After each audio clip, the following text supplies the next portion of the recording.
Assalamualaikum dan selamat sejahtera. Apa khabar murid-murid yang Ustazah sayangi sekalian? Alhamdulillah, hari ini kita berjumpa lagi untuk belajar RBT tahun 5, Asas Reka Bentuk Pengatur Caraan.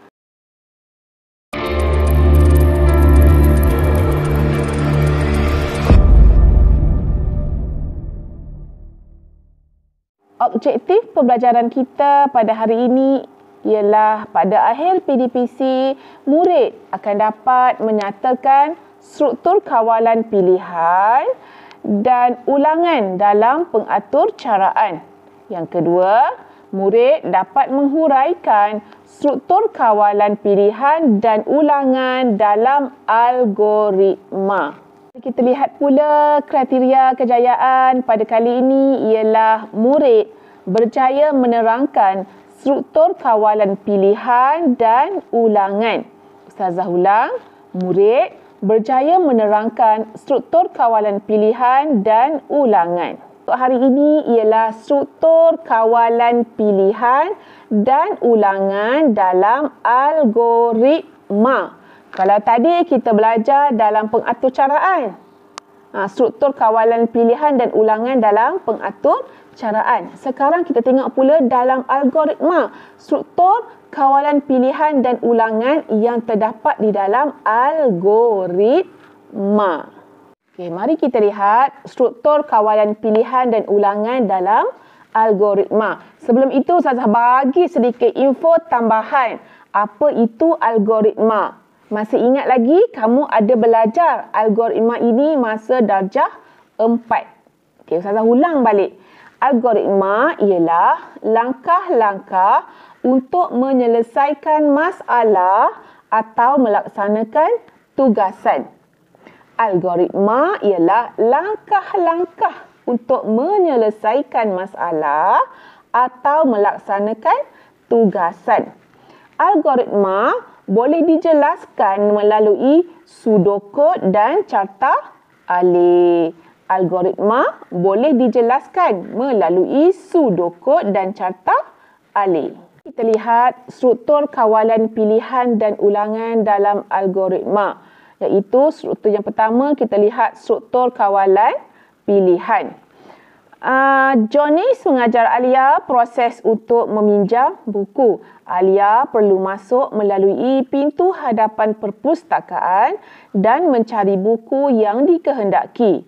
Apabila telah menjumpai buku tersebut, Alia perlu membawa buku berkenaan ke kaunter untuk dipinjam sebelum keluar dari perpustakaan.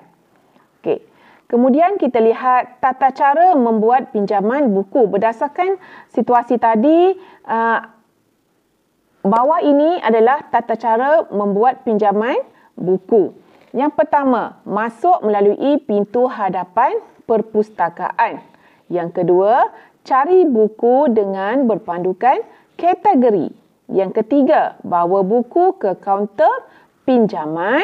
Yang keempat, serahkan buku dan kad perpustakaan di kaunter pinjaman. Yang kelima, semak tarikh pemulangan yang tercatat pada kad perpustakaan. Dan yang keenam, keluar dari perpustakaan dengan membawa buku yang dipinjam. Ini merupakan dalam bentuk algoritma. Kemudian, algoritma tentang meminjam buku oleh Alia ini perlu diterjemahkan dalam bentuk pseudocode dan carta alih.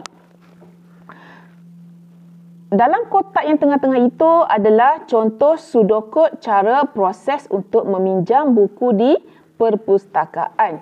Pseudocode ini biasanya dimulakan dengan perkataan mula dan diakhiri dengan perkataan tamat. Itu beza pseudocode dengan algoritma.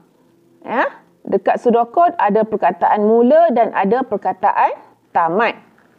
Dalam pseudocode, bermula dengan mula, kemudian masuk ke dalam perpustakaan, cari buku yang dikehendaki.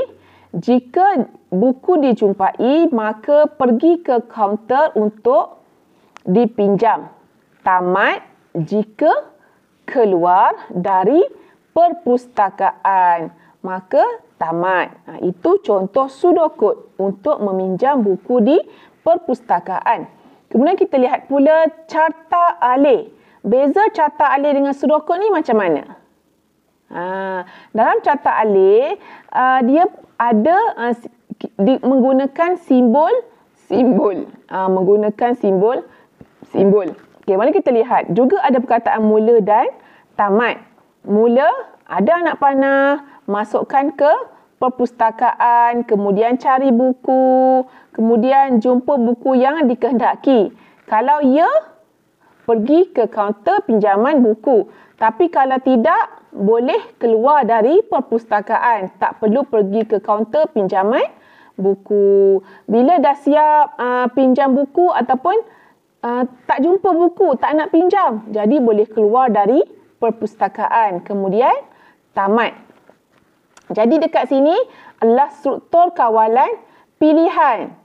Hanya dia perlu pilih sama ada ya ataupun tidak. Jika pinjam buku, jika dia pilih untuk pinjam buku, maka dia perlu pergi ke kaunter pinjaman buku. Jika dia tak pinjam buku, maka dia boleh terus keluar. Itu adalah contoh sudokod carta alih dalam struktur kawalan pilihan. Mari kita lihat pula struktur kawalan pilihan dan ulangan dalam algoritma. Struktur kawalan ulangan, dia punya situasi macam ni. Contoh Jonis dan rakan-rakan mempunyai latihan sukan di padang sekolah. Mereka perlu beratur di trek larian. Cikgu mengarahkan mereka agar membuat larian sebanyak 3 pusingan untuk memanaskan badan. Awak rasa di sini apa kawalan ulangan yang terjadi pada situasi tersebut? Lari kan? Larian sebanyak 3 pusingan. Itulah struktur kawalan ulangan. Okey, jadi kita lihat sudokod dia. Sudokod bermula dengan mula, kemudian beratur di trek larian, kemudian berlari perlahan mengelilingi trek. Selagi belum cukup 3 pusingan, teruskan larian. Tamat selagi dan tamat. Selagi tak cukup 3, murid tersebut tetap kena berlari mengelilingi padang. Tapi kalau dah cukup 3 kali pusingan, maka tamat. Okay, kemudian kita lihat pula carta alih. Dalam carta alih ni, atas kali tu mula, kemudian beratur di trek larian, berlari perlahan mengelilingi trek. Belum cukup 3 pusingan, maka ya, jadi kena teruskan larian. Kalau dah cukup 3 pusingan, maka kena tamatkan larian. Okey, faham? Itu adalah ulangan. Murid perlu berulang-ulangan membuat larian sebanyak 3 kali. Itulah dia ulang. Faham tak? Faham? Struktur kawalan pilihan dan struktur kawalan ulangan. Ada 2 je, pilihan dan ulangan. Ustazah harap kamu faham, kamu ingat apa yang kita belajar pada hari ini. Terima kasih kerana menonton dan mendengar sehingga tamat. Semoga kamu faham dan kamu seronok belajar pada kali ini. Dan jangan lupa subscribe channel Ustazah. Jumpa lagi. Assalamualaikum warahmatullahi wabarakatuh dan selamat sejahtera. Bye-bye.